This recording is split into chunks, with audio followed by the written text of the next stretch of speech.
Assalamualaikum warahmatullahi wabarakatuh. Alhamdulillahirabbil alamin wassalatu wassalamu ala Rasulillah wa alihi washabihi wa man Bapak, Ibu guru, peserta didik rahimakumullah. Alhamdulillah pada kita bisa hadir dalam rangka informasi terkait dengan aksi budaya positif kita di SMP Negeri, di mana nanti budaya positif ini sangatlah penting, sangatlah perlu, sangatlah bermanfaat kepada kita terutama sekali sebagai pendidik, kemudian juga bagi anak-anak kita selaku murid atau santriwati. Di dalam aksi nyata budaya positif ini, saya akan memaparkan beberapa informasi terkait dengan ini. Jadi yang pertama,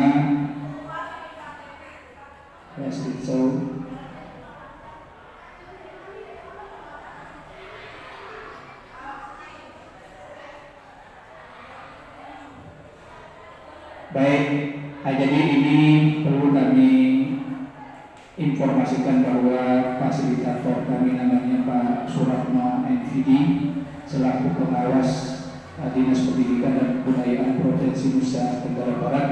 Kemudian pengajar praktek kami bernama Muhammad Ismaili NVD. Beliau ini adalah dosen di Universitas Muhammadiyah Mataram. Kita lanjut. Di dalam komponen, ini penting sekali Bapak Ibu kita ketahui, komponen-komponen budaya positif itu sendiri.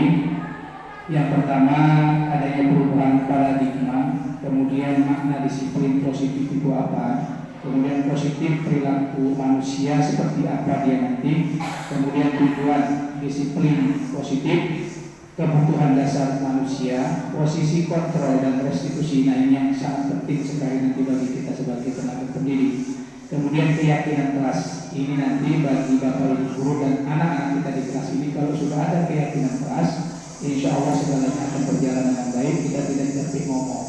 Nah, ini keyakinan kelas namanya, bukan kesepakatan, bukan kata tertib, bukan.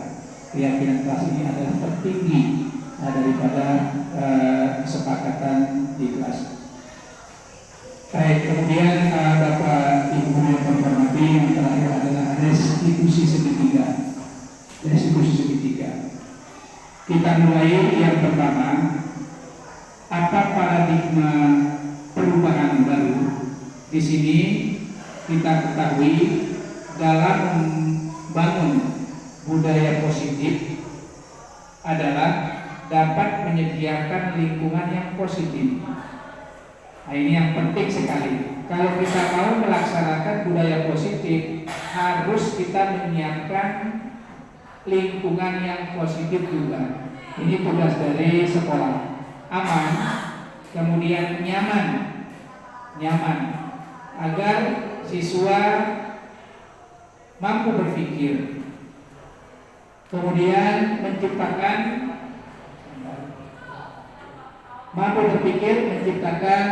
dengan merdeka, mandiri dan bertanggung jawab.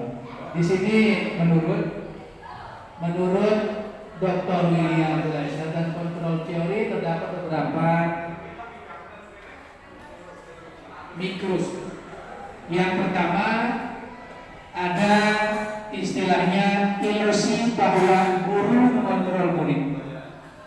Seperti apa? Guru ini ilusi, dan ilusi ini memang adanya. Guru mengontrol siswa. Apa maksudnya? Semua memiliki tujuan, bahkan untuk perilaku yang tidak disukai.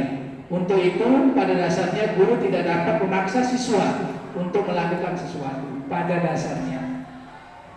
Jika siswa tersebut memilih untuk tidak melakukannya, walaupun guru sudah mengontrol perilaku siswa, sebenarnya siswa menginginkan diri untuk dikontrol.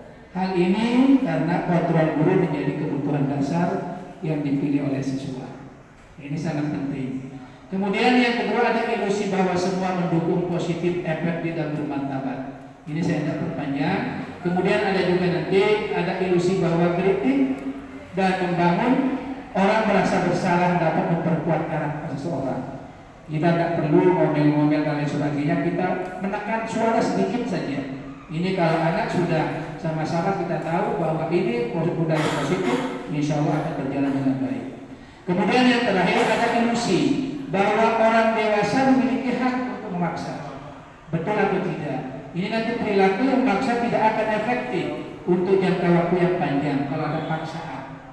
Bisa kita renungkan nanti ketika kita coba di dalam kelas. Bahkan dapat membentuk suatu permusuhan, menanamkan satu permusuhan. Kalau kita memaksa anak, apalagi bapak ibu guru.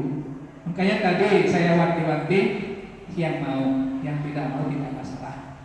Ya, jadi ini. Kemudian saya lanjut, ini perubahan paradigma. Selanjutnya, setelah itu nanti naik memahami stimulus, respon kepada teori kontrol tentang dunia. Ini yang kadang-kadang sering kita mengaku sebagai bapak ibu guru, oh saya itu benar, anak itu salah. Kadang-kadang stimulus respon ini biasanya keliru. Stimulus ini apa? Kebutuhan kita sama, tetapi teori kontrol mengatakan oh tidak, kebutuhan kita berbeda. Mana yang benar? Nanti kita akan bilang. Juga contohnya, semua orang melihat hal yang sama, tetapi teori kontrol mengatakan setiap orang memiliki gambaran yang berbeda. Gambaran yang berbeda. Nah, jadi semua ini adalah apa namanya teori kontrol yang harus kita sama-sama pahami. Begitu juga kita mencoba mengubah orang agar berpandangan sama dengan kita. Harus harus kamu baik kepada saya. Tetapi kalau teori kontrol mengatakan kita berusaha memahami pandangan orang lain tentang dunia. Karena dunia kita itu ada dua, ada kontrol zaman dan ada kontrol alam namanya. Ini yang perlu kita sama-sama pahami. Saya lanjut. Yang berikutnya adalah makna disiplin positif. Makna disiplin positif itu menurut Bapak Ki Hajar Dewantara menciptakan siswa yang merdeka. Maka syarat utamanya harus memiliki disiplin yang kuat, yaitu disiplin diri yang berasal dari motivasi internal. Nah, ini yang dikatakan kodrat alam, yang internal ini, yang nggak bisa kadang-kadang kita rubah. Memang karakter anak seperti itu. Namanya motivasi internal. Jika tidak memiliki motivasi internal, maka diperlukan motivasi eksternal. Ini kodrat zaman yang bisa kita olah ke anak kita ajar dan lain sebagainya, bisa nanti untuk kita atur kembali. Nah, ini Diana Gosson menyatakan bahwa disiplin berasal dari bahasa Latin. Saya lanjutkan. Ini nanti bisa kita sama-sama ketahui. Lanjutnya, motivasi perilaku manusia ada 3. Motivasi perilaku manusia itu menurut Diana Gosson itu untuk menghindari atau hukuman. Yang kedua, untuk mendapatkan ketidakseimbangan atau penghargaan dari orang lain. Yang ketiga, untuk menjadi orang yang merdeka atau mereka inginkan dan menghargai diri sendiri dengan nilai-nilai yang mereka percaya. Nah, satu-satu dari awal itu sudah punya definisi tersendiri. Untuk menghindari atau hukuman itu gimana? Seorang untuk menghindari permasalahan yang mungkin muncul dan berpengaruh kepada mereka secara fisik, psikolog ataupun tidak memenuhi kebutuhan mereka bila mereka tidak melakukan tindakan itu. Yang kedua juga nanti bisa Bapak Ibu baca. Selanjutnya ada tujuan disiplin positif. Tujuan disiplin positif adalah untuk menanamkan motivasi kepada semua siswa kita agar mereka menjadi orang yang mereka inginkan dan menghargai diri sendiri dengan nilai-nilai yang mereka percaya. Motivasi ini berasal dari diri sendiri seorang atau internal siswa, sehingga akan berdampak jangka panjang dan tidak akan berpengaruh dengan adanya hadiah-hadiah dari kita atau seorang pendidik. Yang selanjutnya, kebutuhan dasar manusia. Ini menurut Dr. William Glasser dalam teori terdapat 5 kebutuhan dasar manusia. Ini yang penting sekali kita ketahui Bapak Ibu, kebutuhan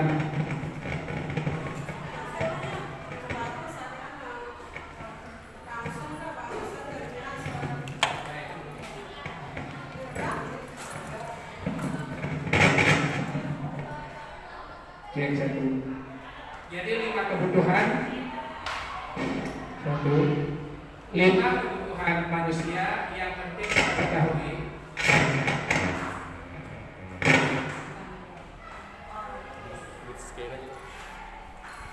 Jadi yang pertama, kebutuhan bertahan hidup. Ini untuk kita dan siswa. Yang berikutnya, kebutuhan cinta dan kasih sayang. Ini yang sangat dibutuhkan sama siswa kita ketika di sekolah. Kalau di rumah ada bapak ibunya, kalau di sekolah ini kebutuhan cinta dan kasih sayang ini memang sangat penting untuk siswa kita kepada bapak ibu. Kemudian yang ketiga ada kebutuhan penguasaan, kebutuhan pengakuan atas kemampuan. Biasanya anak kita umuran SMP ini memang butuh pengakuan. Saya mau diapakan oleh bapak ibu. Nah, seperti itu. Jadi ada dia kebutuhan ini seperti apa. Berikutnya yang keempat, kebutuhan kebebasan. Ini tidak bisa kita pungkiri. Siswa juga punya kebutuhan kebebasan, kebutuhan akan pilihan, merupakan kebutuhan akan kemandirian, memiliki pilihan dan mampu mengendalikan arah hidup seorang. Kemudian yang kelima, kebutuhan kesenangan, kebutuhan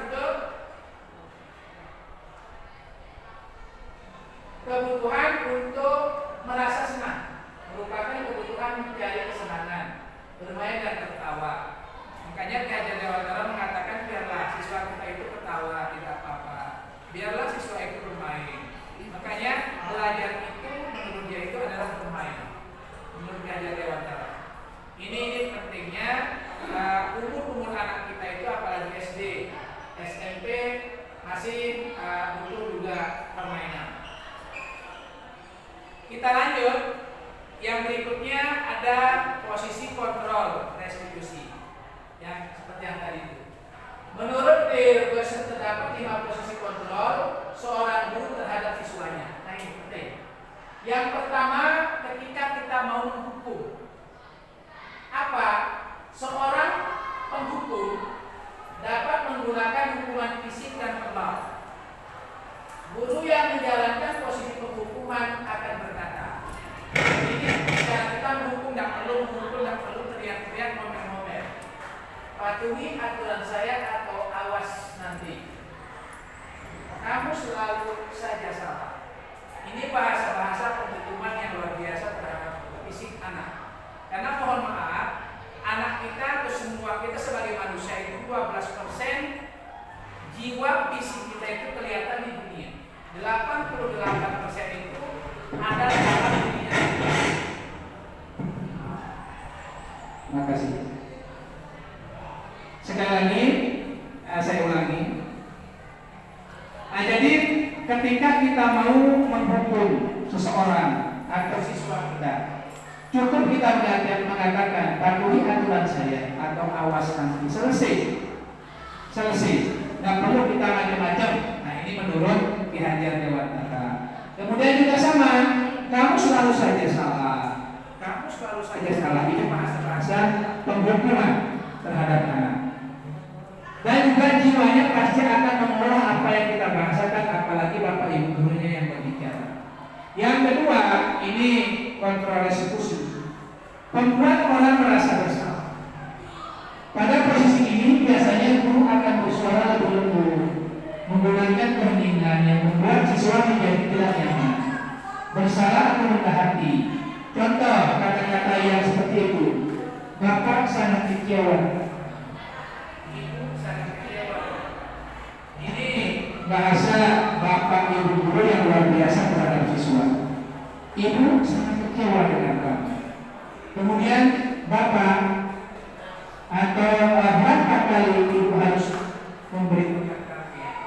Ini bahasa-bahasa kita kepada siswa kita ketika. Kemudian yang berikutnya yang ketiga, ketika posisi kontrol itu kita adakan sebagai teman. Siswa itu kita arahkan sebagai teman.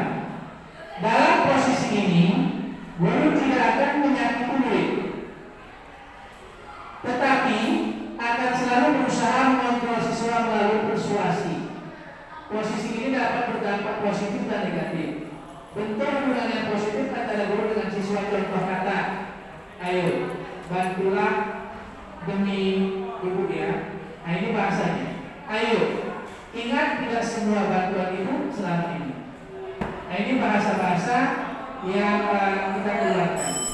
Kemudian yang keempat, pemantau. Sebagai pemantau, posisi pemantau. Posisi pemantau berdasarkan peraturan konsekuensi dengan memisahkan hubungan pribadi. Pertanyaan yang tidak bisa diajukan biasanya, apa yang telah kamu lakukan? Ini bahasa pemantau. Peraturannya apa? Ini bahasa seorang pemantau terhadap siswa. Yang terakhir adalah guru sebagai manajer terhadap siswanya. Merupakan posisi mentor di mana guru melakukan bersama dengan murid. Contohnya, apa yang kita yakini? Ini keyakinan kelas. Apa yang kamu yakini? Karena kalau kita bilang kata tadi, ini bahasa dunia menurut keyakinan kata. Tapi ketika kita sudah mengatakan keyakinan kelas atau keyakinan diri atau keyakinan sekolah, baru kita merasakan bahwa oh ini saya yakin seperti itu. Kita lanjut. Keyakinan kelas. Nah ini mungkin sekedar saya perlihatkan. Ini sebenarnya untuk anak kita nanti membuat keyakinan kelas. Nah sudah kembali kita mencoba membuat keyakinan kelas. Alhamdulillah anak kelas saya contohkan kelas 9 ini. Ketika nanti di kelasnya sudah ada disiplinnya, karena sudah ada keyakinan. Misalkan yang sering-sering keluar kita hukum apa hukumannya? Atau kita guru misalkan kata dalam kelas posisi kita seperti apa? Itu juga termasuk keyakinan. Ya, ini saya lompat saja. Kemudian ini keyakinan kelas. Aturannya sudah ada langkah-langkahnya. Nanti Bapak Ibu guru di kelas 7 ketika sudah masuk sekolah bergerak, Bapak Ibu guru harus sebelum pertama kali masuk harus mengetahui melaksanakan langkah-langkah ini. Apalagi Bapak Ibu sebagai wali kelas nanti di kelas 7 harus ada ini. Bagaimana langkah-langkah pembentukan keyakinan kelas? Ini ternyata setelah saya rasakan di kelas 9 ini, benar-benar memang kita itu apa ya, betul-betul dihormati sama.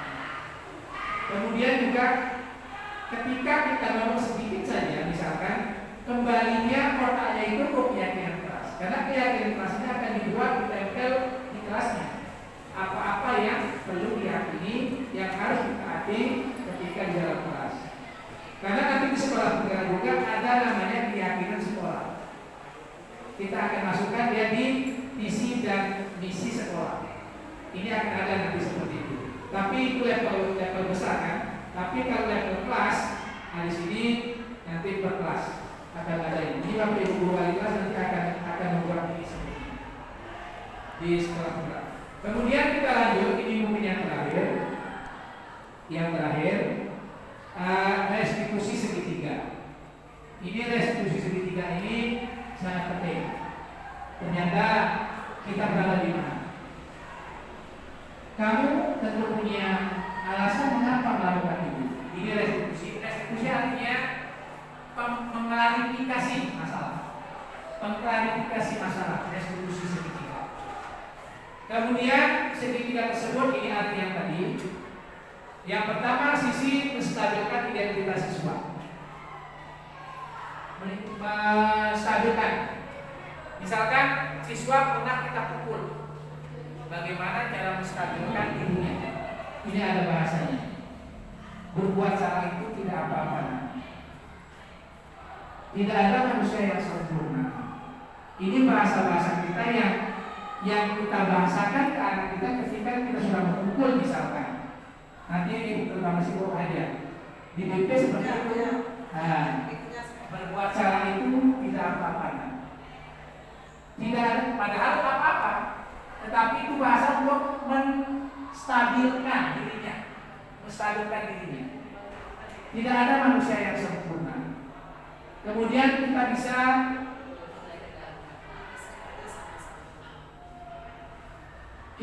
bisa menyelesaikannya.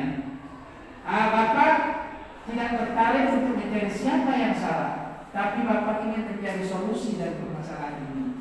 Ini bahasa-bahasa Bapak Ibu guru ketika ada anak kita nanti yang bermasalah. Insya Allah karena jiwa manusia ini insya Allah segala-galanya bisa diatur dengan bahasa kita yang bagus. Ini namanya menstabilkan identitas. Kemudian ketika ada fokus pada kesalahan, maka akan sulit untuk melakukan restitusi. Hal ini karena apa? Rasa menguras energi, merasa bersalah berarti identitasnya gagal. Merasa sudah berbuat ini saja. Yang kedua, sisi validasi tindakan yang sama.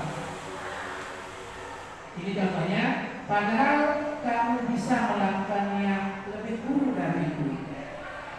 Kamu pasti punya alasan mengapa melakukan hal itu. Selanjutnya, kamu boleh mempertahankan sikap itu, tapi kamu harus menambah sikap yang lebih baik atau yang baru. Ini sisi validasi tindakan, memvalidasi tindakan anak yang bersama. Kemudian yang terakhir sekali, sisi menanyakan keyakinan. Setelah melalui langkah 1 dan 2 di atas, maka anak telah siap untuk pergi dengan nilai-nilai yang dipercaya dan berpindah menjadi orang yang diinginkan. Contoh pertanyaan yang dapat digunakan adalah, apa yang kita percaya sebagai kelas atau keluarga? Apa nilai-nilai umum yang kita telah terima? Dan kamu mau jadi apa? Atau kamu mau jadi orang yang seperti apa? Ini sisi menanyakan keyakinan. Kalau kita sudah memberikan restitusi seketika ini kepada anak kita nanti, pasti anak itu akan berubah. Sudah saya mencoba di kelas nanti. Ternyata setelah itu anak yang saya anggap paling nanti malu sendiri dia. Jika mengerjakan hal yang tidak baik, malu sendiri dia. Tetapi saya tak tahu di pelajaran yang lain. Kalau di pelajaran saya di matematika, ketika kita belajar itu aman sekali kita. Karena benar-benar fokusnya itu keyakinan kelas yang sudah dibuat. Karena di sana apa? Ketika Bapak Ibu guru mengajar tidak boleh ngomong. Itu keyakinan kelasnya. Jadi anak-anak kita itu tidak berani ngomong. Karena akan ada sanksi, kesepakatan. Makanya kesepakatan itu diistilahkan keyakinan kelas. Keyakinan ini kenapa keyakinan? Mudah ada yakin, yakin tuh. Masih kesepakatan. Mungkin masih diremehkan sama siswa.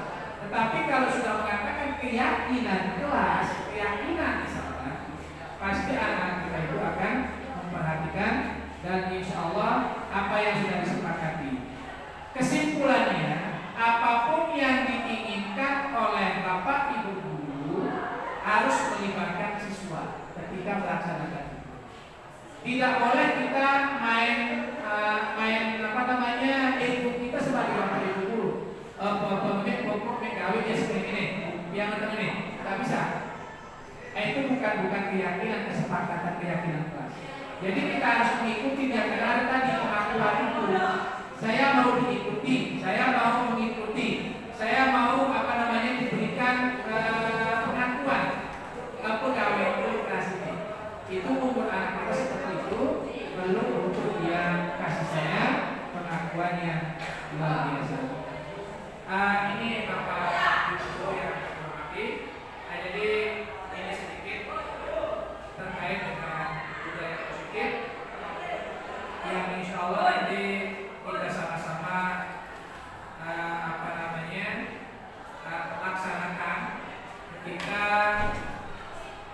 kita sudah masuk pada tahap sekolah penggerak. Nah, ini sekolah penggerak. Mungkin ini Bapak Ibu yang bisa saya sampaikan. Lebih kurangnya saya mohon maaf. Sekian. Assalamualaikum warahmatullahi wabarakatuh.